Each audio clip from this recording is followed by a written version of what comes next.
मेरे प्रिय भाई और बहनों, आज का विषय बहुत महत्वपूर्ण है और थोड़ा गंभीर भी। बहुत से लोग कहते हैं नरक, वो तो चर्च के पादरी डराने के लिए कहते हैं। अगर परमेश्वर प्रेम है तो नरक कैसा? कोई वहां गया है क्या? कैसे पता? लेकिन क्या बाइबल इस विषय में कुछ स्पष्ट कहती है? क्या नरक एक सच्चाई है या सिर्फ डराने वाली कहानी? आइए बाइबल से जाने कि परमेश्वर क्या कहता है नरक के बारे में। Praise the Lord. आप सभी को प्रभु यीशु मसीह के पवित्र और महान नाम से स्वागत करती हूँ एक नए वचन के साथ। नरक एक वास्तविक स्थान है। लूका लिखित सुसमाचार 16 उसके 19 में 31 में आप देख सकते हैं अमीर और लाजर की कहानी। ये कहानी यीशु ने खुद सुनाई थी। एक अमीर व्यक्ति ऐशो आराम में जीता था और एक गरीब लाजर उसकी दहलीज पर खड़ा रहता था। दोनों साथ मरे। लाजर स्वर्ग में गया और अमीर व्यक्ति पीड़ा की जगह में गया, यानी नरक। वहां से तड़पते हुए कहा, मेरी जुबान पर पानी की बूंद रखवा दो, मैं इस ज्वाला में तड़प रहा हूँ। यीशु खुद नरक को एक असली स्थान के रूप में प्रस्तुत करते हैं। क्या नरक एक कल्पना है? कुछ लोग कहते हैं नरक तो बस हमारे मन का डर है, वो प्रतीक है पाप का बोझ। परमेश्वर प्यार है, वो किसी को नरक में नहीं भेजेगा। बाइबल क्या कहती है? मत्ती 25:41 में वचन कहता है, तब वो बाईं ओर वालों से कहेगा, हे श्रापित लोगों, मेरे सामने से उस अनंत आग में चले जाओ जो शैतान और उसके दूतों के लिए तैयार की गई है। यह अनंत आग की जिक्र है।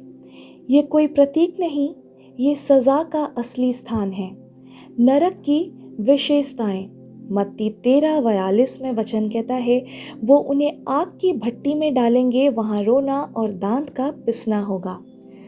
अग्नि की भट्टी, रोना और दांत का पिसना, अंधकार, परमेश्वर की उपस्थिति नहीं, अंतहीन पीड़ा। जैसे पाप अंधेरे कमरे में जलती मोमबत्ती से जलते रहे और कोई ना छुड़ाए। कल्पना कीजिए वैसे ही आत्मिक और अनंत पीड़ा। नरक क्यों बना? जो शैतान और उसके दूतों के लिए तैयार की गई है। मत्ती 25:41 में वचन कहता है, नरक मनुष्य के लिए नहीं बनाया गया था, वो शैतान और उसके स्वर्गद्रोही दूतों, जो गिरे हुए स्वर्गदूतों के लिए बना था। पर जो लोग परमेश्वर की बुलाहट को ठुकराते हैं, जो यीशु को नहीं मानते हैं, जो पाप में ही जीते रहते हैं, वे भी उसी सजा में भागीदार बनते हैं। कौन नरक में जाएगा? प्रकाशित वाक्य 20:15 में वचन कहता है, और जिसका नाम जीवन की पुस्तक में लिखा ना हुआ मिला, वो आग की झील में डाला गया। अगर आपका नाम स्वर्गीय रजिस्टर यानी जीवन की पुस्तक में नहीं है, तो आपका स्थान नरक है। यह पुस्तक कैसे भरी जाती है? जब आप यीशु को अपने हृदय में स्वीकार करते हैं, अपने पापों से तौबा करते हैं और उद्धार का जीवन शुरू करते हैं। परमेश्वर नरक में क्यों भेजता है? परमेश्वर नहीं भेजता, लोग खुद जाते हैं। यूहन्ना 3:17 में वचन कहता है, परमेश्वर ने अपने पुत्र को जगत में इसलिए नहीं भेजा कि वो जगत पर दोष लगाए, परंतु इसलिए कि जगत उसके द्वारा उद्धार पाए। परमेश्वर ने पहले से रास्ता दिया है, यीशु मसीह। लेकिन अगर कोई उस मार्ग को मना करता है तो उसका अंजाम नरक है। उद्धार का मार्ग यानी नरक से छुटकारा कैसे पाएं? रोमियो 6:23 में वचन कहता है, पाप की मजदूरी मृत्यु है, परंतु परमेश्वर का वरदान यीशु में अनंत जीवन है। अगर आप नरक से बचना चाहते हैं तो अपने पापों को स्वीकार करें, यीशु मसीह को अपने जीवन में ग्रहण करें और पवित्रता से चलें। प्रभु के वचन में आगे बढ़ते जाएं। आज का निर्णय कल का भविष्य तय करेगा। दूसरा कुरिन्थियों 6:2 में वचन कहता है, अब उद्धार का दिन है। आपके पास ये सुनने का अवसर है। इसका अर्थ है कि परमेश्वर आपको बुला रहे हैं। अभी यीशु को स्वीकार करें, नरक नहीं स्वर्ग का नागरिक बने। एक छोटी सी प्रार्थना करें।